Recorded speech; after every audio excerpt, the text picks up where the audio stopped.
जोहार के सामान को इन के हेमंत टुडू और आपे पे नेल दा सावता संदेश यूट्यूब चैनल आ साथे हेमंत टुडू फेसबुक पेज रे मिसाते नोपे याम तबना तेहेन आबो तालार बन नाम कदिया मनतान विभूति टुडू गंके निसला के मरपड़ा अच्छा टुडू गंके मानखान जोहार अमा जोहार अच्छा टुडू गंके होय तो नेलो कना आबो नोवा सावता रे जे आबो दो पहिल खन गे डंगरी मेरम ते आडी किशोर से राटपाट किशोर बन ताहेलेना नितो नोंकाना परिस्थिति नितो आबो सामने रे बुरले कना जे नितो नवा सरकार हेज कते आबोरेन डंगरी को नितो किरिंग अक्रिंग ए बंदो अकादा नोआ इदी कते चे बिन लेया आइमा दोनाते सनम को जोहार नोआ सावता संदेश यूट्यूब चैनल जहां इंजीनियर को सनम को भी सनम दिसम पेड़ा को इन पाटा से को गुणमान सरहाव और जोहार अदो तिहिन जहां कुकली अबर में दोहो के नोआ दो सरीगी नोआ अबो ने हाले गी ना अब पश्चिम बंगो सरकार बदल कनाय बदल साव साव तेगी अडी लेकाना कमी होला थोड़ा को हंते नाते ᱧᱚᱜ का ओना सावते जहां उन दिन खन चलाव हजू कान तहन जहां किरिंग अखरिंग रिया लसन दो गई डांगरा को मेना तो नोडे मिटंग हडी मारंग मिटंग कुकली चिन्ह गी तेंगुन कना आदिवासी समाज रे समुंग दो बांगा छतिक को मेन गनो अब समाज रे हड़ हो अडिगान उनकान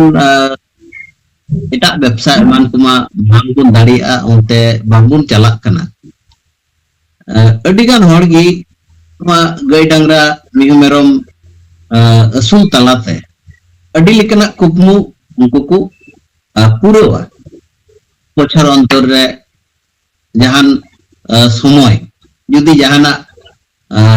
एटकेटोने हुइलेन खान हयतो मिटंगान गई तना अखरिंग कते उना समस्या को समाधाना नोका नेल बड़ाव कना सदाई हिले खन अतो टोला करे नोआ को कथाया जे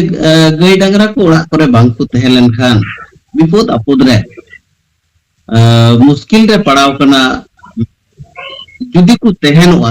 एनखान उना तो उनको अखरिंग केते उना को समस्या अब समाधान दाड़िया उना को जहां ठेकारेम पड़ाव कन खान उना ओड़ा खन उद्धारम न्यामा नोंकाना मिटंग कथा किंतु वर्तमान जहां नीति सरकार ना अब पश्चिम बंग रे बनाव कना बनाव साव साव तेगी नोआ चितान रे मिटंग अडी मारंग बांगमा आईन को लगुए नाहा नित हबी हो नोआ जतो दफ्तर रे जदियो औरी सेटेरोगा जे कई डांगरा किरिंग अखरिंग दो बांग चला माने नोंडे मिटंग बयस सीमा को दोहये कना जे मिटंग गई से डांगरा 14 बछर बांग हुइलेन बाय हुइलेन खान हा उनी उना अखरिंग बांग गानोआ नोंडे तिने गान सरिया नोआ तिने गान तिंगु तेहन ताकुआ नोआ तायम रिया कथा कना किंतु वर्तमान जहां कथा सामंग रे हेज कना नोआ लगित ते मेन गानोआ अब समाज रेन हड़ अडिगान अतो दिसम रेन हड़गी थोड़ा मुश्किल रिबुन पड़ावा कारण अडिगान हड़गी आको सरकार या विभिन्न समस्या समाधान लगित ते अब गई काडा बुन असुल हरा कोआ बछर अंतर रे उना उनको अखरिंग केते उना को जायगा बुन पुरुना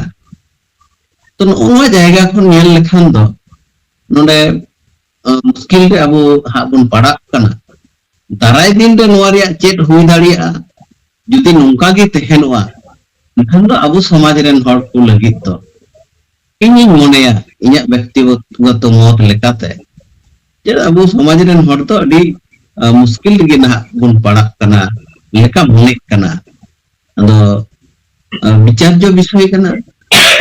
दिसुम रे आरु संगी हर मेना को गाय डांगरा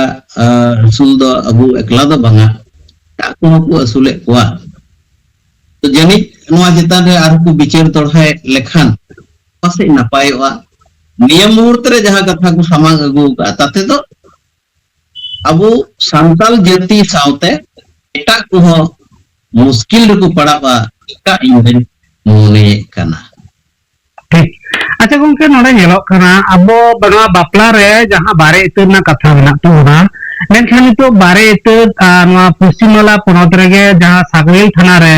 जहां घटना घटावना जे बारे इतर न को अटक के किना होना इदी कते चे बिन लिया नोआ खबर दो सोशल मीडिया तलाते नेल लेन गया अदो नेल केते नोका मोनेना जे नोआ मिटंग सामाजिक कमी कना नोआ दो नित खना दो बांगा तीस जुग खन चो नोआ अबु सावता तला रे मेना का एनखान नितो ये 2026 साल रे नोकाना मिटंग नजिर बिहीन घटना नेलेना ये बारी इते डांगरा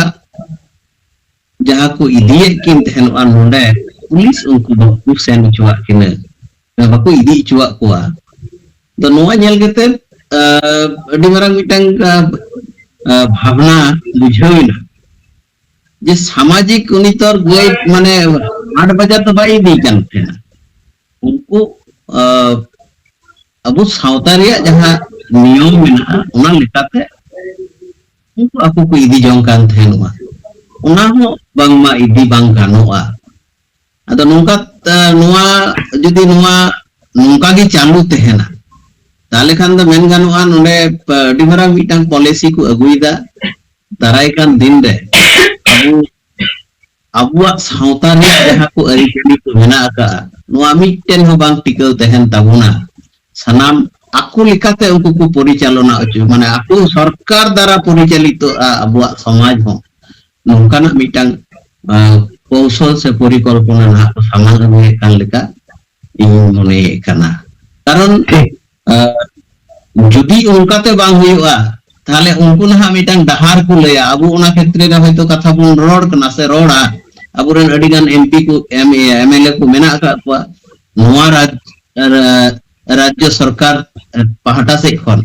उनको को हयतो उना चितान रे कथा को ले उनको हयतो उन वक्त को मिताव को थाले नोंका ते आलपे कमियान ढंका ते कमी पे माने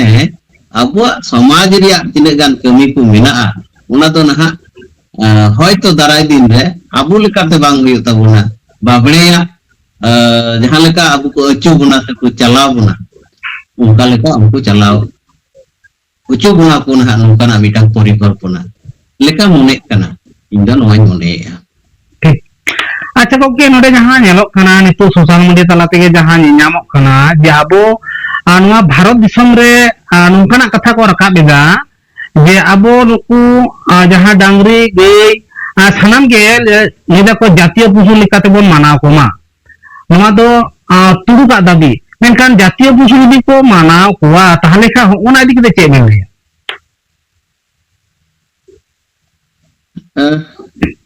मुश्किल रे कथा विषय दो ना यदि नुकु जातीय पशु मेनते को लेखा ताहले मांग रे जहां जातीय पशु को लेखाव कान उनको दो ना को ओका लेखा कोआ उनको दो चिली पशु को मेता कोआ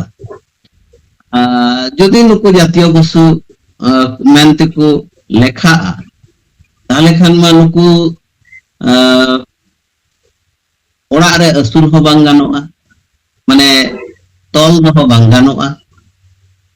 और सिया एमान हो बांग गानोआ और जहां को गई तोवा जम लगित को दहो कोआ ओना हो उनको बांग को दाड़िया अदो जदि नोआ जातीय पशु लेकाते नुकु को हुआ सरकार जदि मोनेया पावर रे मेना को गे जा को मेना उना गे हुयुआ जुदी उना हुयुआ एनकान अभी मारा मिटang समस्या बेनावा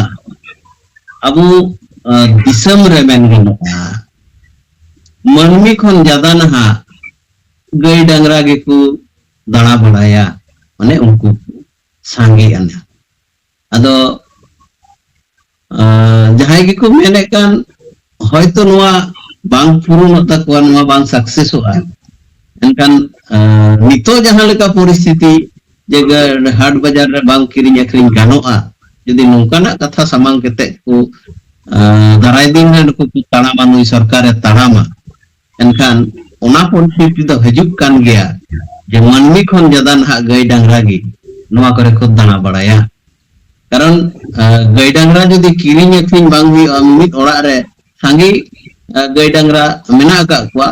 ने गोड़ा पेरेज मेन गानुआ आदो खान जदि किरिंग अखरिंग बांग गानुआ ताले उनी ओइसे आड़ा गिडी काय आड़ा गिडी का कुआय आदो उनी होय आड़ा गिडी कुआ आर आतु रे आर जहाय मेना कुआ नुकु को आड़ा कुआ नोआ टोला हना टोला उनका तेखान नुकु पेरेजोआ आदो ओका लेकान परिस्थिति हुई दाड़िया ओना जदि थोड़ा बुन गुणन माने बिहार ᱧᱚᱜ किया गहिर ᱧᱚᱜ ते ताले खान हयतो बुन बुझाव दाड़िया जे मानमी जहां तिना सांगे मेना बोना पासे ओना खन हो गई डांगरा गे को सांगेआ अबो नोआ दिसम रे अदो सरकार अबो से खय से इन ओनाई मेन इन से खय हो ओनाई मेना नोआ चितान रे जते को विचार तोड़ाय बा नोआ जहां आइन को अगुएआ नोंडे नोंडे थोड़ा को अरुई मा कारण अडिगान पब्लिक नोआरे असुविधा रे को पड़ावा उनको जाते ओंडे खन थोड़ा गान ये को नाम रेहात को नाम माने नोय जे विभिन्न लेकाना कुकमु मेना ताकुआ गई डांगरा असुल केते इन नोय नंकाया हाना नंकाया ओकोय दो अबो समाज तला रे ओना नियम हो मेना जे मिटांगान गई उनी असुल जंग लगी तोवा जंग लगी को एमा कोआ तो उनकाते ताराय दिन रे उना हो बांग को एम दाड़े कोआ नोआ जे सदाय खय रिया मिटांग प्रथा तबना नोआ रपुदुआ नोआ को लगी ते सरकार नोडे बिचार बदल लक्ति आय कना जदी दिसम रन पब्लिक कथा उइहर केते उनी तारामा एनखान द नोडे नोआ बिचार दोठाय दरकार मेना आदो आकु को बिचारा से बंगा ओना द आकुआ बेपार आकुआ मैटर कना इन लेकाते इने कथा लेकाते द इन नोआ कथा गिन मेना जे दिसम रन अबु संताल बोया को सावते एटा जाति को हो जदि नोआ नोका गे तहनवा ताले मुश्किल रेबुन तहना पड़ावा अदो नोआ लगी ती सरकार ठे नेहर तहनवा जाते उनी आया जहां वर्तमान जहां परिस्थिति माने आईन साब अगु का समग्र अगु का नोडे अरु फेराव जाते अरु फेराव मा ताले खान दिसम हो हाय तो सिनेबा ठीक ठीक है उनके नोआ साता संदेश यूट्यूब चैनल रे जोपड़ा कते आडी दामान दिस बिस आबेन बेन सदर किदा नोआ लगी दो साता संदेश यूट्यूब चैनल पाटा को आडी आडी गुण मना सरहा और मायन खान मुचेद बड़ा रे जोहार तो मान